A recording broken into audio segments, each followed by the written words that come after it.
is released, you have the illusion of gaining ground. But you didn't gain ground, you just got floated above the water. You just got raised to the surface. You didn't fly. You just got above the cess, okay, and got a little gulp of fresh air. You got released from the burden. The lead was taken off. The lead hat was taken off your head. Okay, I mean, I don't know how to analogize it, but that's all. It's an illusion. Okay, but even if it did have a real positive value, even if it was really something, you really did get to fly a little bit. What I'm saying is if you take those little moments of flight and you compare them to the moments of horror, there's no way you can justify the equation. It's fucking thousands to one in the negative. Objectively bad. Let's face it, bad feelings are why we're suffering, right? You know, you broke your leg, you have the pain's a bad feeling. That's proving your objective negative there in your system. And good feelings are, like, further away from suffering. That's why they're good. In your system, too, good feelings are objectively good, unless you find a good feeling that is actually suffering, right? But see, the good feelings aren't suffering. There's this... Again, like I said, so, no, I would more accurately describe what I'm saying is the positive value is eliminating the negatives. And so if you can create fail-safe environments where you don't have negatives, well, then you're going to have something that's at least, you've matched the zero sum. It's a zero-sum game, and then you've achieved a zero sum. So at least you're not a negative. But until you do that, you are just another negative. You're just piling on the negative pile. You're just making the negative pile bigger and bigger and bigger and bigger until you can achieve your zero-sum perfection of not creating any negative. Because you just can't make a positive to fix it. Because the only way you really make a true positive is to eliminate a negative. That's just the way the universe works. It's like electricity or something. Okay? The positive and negative is an illusion. One is just the absence and one is just the presence of something. And unfortunately, the negative is the first component. And the positive only exists in eliminating the negative. It's a sad truth, but it's the fucking truth. All right. I don't know if we need to part two. That one might as well we're here, right? Let's just continue. So good feelings are about, avoiding suffering. And, if you feel really good, satisfied with your hunger, you're pretty far from the suffering of starvation. You know what I mean? If you're feeling all comfy and relaxed in the bath, that's a big distance from, oh my God, my foot is broken. You don't have to worry about it happening. That pleasure comes from the feeling of safety, the feeling of suffering not imposing. So there becomes a complementary... I think you almost stepped on it there. The pleasure comes from the release of the burdens. You're being liberated from burdens, and so then you're allowed to feel neutrality. You're actually allowed to feel the bliss of a neutral position. No more lead hat on my head. But it's an illusion of positive. It's only built out of the fact that you're finally being allowed to take a breath. Objective value to good feelings through the fact that they identify a lack, the opposite of suffering. Okay? An absence of. Yeah, that's right. And that's, like I said, that's not a victory. That's only an absence of a loss. I think you have to deal with that. And I think your system can, because really what you're getting down to is, see, people do need to do what you're talking about. They need to control and stuff. Their ape and reptile brain. And you're also right, the DNA is not going to do anything to stop a nuclear bomb. We can look at nature and see what its approach is. Let's just say the DNA didn't want a nuclear bomb. Okay? Its approach would not be direct. Okay? It does not, what it would do is, first of all, it would appear not to care. Yeah, well, whatever. I mean, this is kind of silly speculation, but I mean, the point is that the universe would have to have some limit against it, okay? Because the DNA couldn't really do anything about it. So the universe obviously has been made with this vulnerability that we can, as juveniles, steal the keys to the car, so to speak, and plow it right into the nuclear power plant and blow the fucking universe. You know, I mean, it's there. The capacity to fuck the whole thing is right there. It's easy, okay, to do. And the only thing that's going to be able to stop it from happening, is some sort of mental discipline, and there's very little evidence that any of that exists. If there's a nuclear bomb. If we set off a nuclear bomb, it'll just try to grow life forms that survive the result. It won't be us, but hey, it wouldn't care. But as I said... Yeah, but the point is you don't see that as a negative. You think that, well, you got a bunch of scurvy animals crawling, eking out their existence in the new radioactive world. Yeah, it'd be great, right? What's the problem? They got a new source of energy. That's even more. There can be even more life on Earth because now there's even more energy available because fucking trees are glowing. Rocks are glowing. There's all kinds of uranium right on the surface of the Earth, and so there's lots of things that can eat the uranium. Lots of energy sources. And so somehow that's good because now more parasitic life can feed on that and then feed on itself and do this whole natural biology Frankenstein thing. And it's just stupid. You're just talking about Frankensteins and Draculas and werewolves and a world just littered with this crap and saying, oh, it's a good thing, and even if humans aren't on it, well, so what? It's just fine. Bullshit. It's not just fine. It's shit.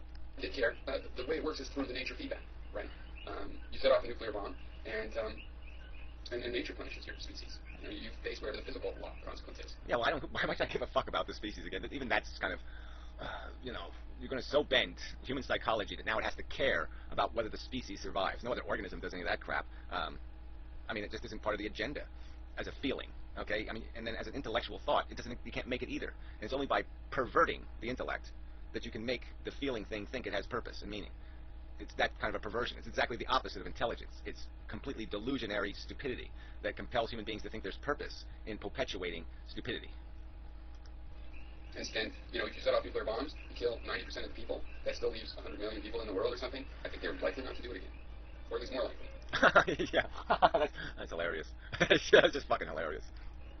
So, of course, maybe they lose their history and they do it again because they didn't remember that they'd done it before. That's quite possible. They remember they did it before, but they wouldn't care. They'd blame them. Them guys did it. Those guys over there did it. Fuck them. Let's nuke them some more. We didn't finish them off the first time. Let's get them. Let's have World War 17, World War 18, World War 19. Fuck you. Goes on. Goes on. Jupiter. It's not over. Whatever. It's a bad scene from a movie.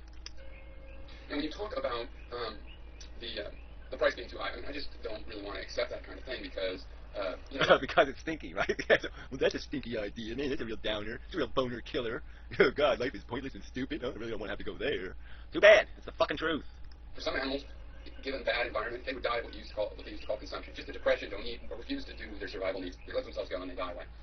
Okay, humans get in this kind of situation too. You can see it, but we're much more... Yeah, but again, like I said, that's only an illusion. Most of them do die. You put them in a shitty circumstance, most of them do die. Very few of them do survive. And if you did the same experimentations with animals, you would find that, yes, you can kill. You want to kill 100,000 pandas? You can go ahead. You can kill 100,000 pandas, but you'll find one that'll survive almost anything. Cats, you can do your experiments on anything like that, okay? If you're willing to kill enough of them, you can find the one that'll take it. Sorry. Cat one's out.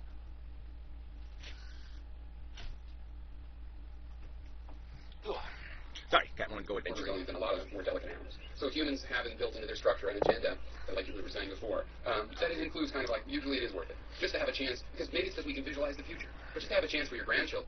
Yeah, well, like I said, most of the people that live in shit, they'll live in a cardboard box, they'll eat gruel, they'll endure all kinds of horror, they'll have 500 kids even though their life makes no sense at all. Most of the people that'll do that are idiots. Fucking idiots with some delusion that God knows best and he's going to fix it all and we're all going to plant potatoes in heaven and rub on the pearly gates and shit. It's assholes, Pyro. It's worth undergoing suffering for a lot of humans. They would go into a suffering situation, come to America with nothing. The idea that they would still have nothing when they're dead except for a little bit of a start for their kids, and that it was a generational thing, and they could picture that. Okay, so you're right. That means the humans... Oh, even that's kind of such a bullshit way to describe the reality. The reality was that they were eating shit. They had nothing, and they heard about a place where the streets are paved in gold. Okay, and then they got to the golden paradise, and a ton of them died. Working in sweatshops and getting abused worse than they were getting abused back home in the other shithole. Could be really bad situations. And so it is true that it's possible that in a cockroach-type world, that humans would still exist in some sense. But I would say no because of the following sense. If we really have 50 billion people, keep running around with AK-47s, make the world just terrible for anybody that's trying to be decent, I think we will die off. I think the human race will die of consumption. For one reason is because... Oh, come on, Pyro. Look what, the human race has survived plagues and all kinds of horror. They survived living in Egypt, building fucking pyramids. I mean, human beings will take it. And they'll turn into they'll turn into whatever kind of cockroach they need to be, as long as they have some mentality they're accomplishing something. As long as they have the idea in their head that we're going to get to the singularity, we're going to get to the singularity, we're going to get to go suck God's penis, we're going to be able to do it. I can't wait. As long as they got a fucking delusion in their head, they're going to keep on fucking keeping on. The people that live that way now are in this weird balance. They need the creative intellectuals. They don't invent the nuclear, the theories of nuclear energy. They glom off the creative people that are creating that kind of stuff out there. Yeah, well, they don't need nuclear technology to have a genocide in fucking Africa. Okay, they don't need a nuclear bomb to create hell. I'm just saying that's the diagram of the future hell. There might not be nuclear weapons in everybody's pocket, but there'll be some emperors who have them, and and maybe some underground people, like in the Planet of the Apes, and they'll be praying to their bomb. But they'll be out there. But most of the people will be living like they live in Africa. You just kill each other because you're of the wrong, sect or the wrong tribe, and that's how people will live with crude technology that's quite brutal. And it's because they're looking into energy, or maybe they want to make something, but it's an energy source. Okay, so those people are parasites on the people that are following the higher emotional motivations, So I don't think they would make it. But as I said, it's still possible. And in that case, I say if that happens, that's not going to really even be the human race. Like, we're a transition species, and instead of finishing and being the human race for a million years, we're going to just disappear, and our, children aren't going to seem like us, just like, really seem like mice anymore. It's going to be a transition away from anything you really want to call them. The cockroach. Well, whatever you call it's not going to matter. It doesn't really matter to me. My point's going to be is simply that, it's just going to be more of the Wolfman, Dracula, Frankenstein, whatever. It's still bad news. Human, if that's the stable form, But I really think that humans live off of the intellect and off of these higher things that, unfortunately, the people that are not the kind of people that generate that know how they are the kind of people that know how to exploit it. But I really think they're parasites, so if they succeed, they'll kill the host. If they succeed in running everything and being the dominant. Well, like I said, that's hopeful. I hope we can kill the host. That would be great. But we're still left, even if the host is dead. We get rid of the humans. We still got this whole sentient life forms all stuck in this natural environment doing something completely ludicrous, suffering for no good reason whatsoever, perpetuating a system that makes no goddamn sense whatsoever. It's a waste, Pyro. You can sit there and put the word life, right? That's what this is all about. This word has a cherished, sacred cow word. And it's not. It's fucking goddamn. Every fucking thing that exists now is a goddamn parasite.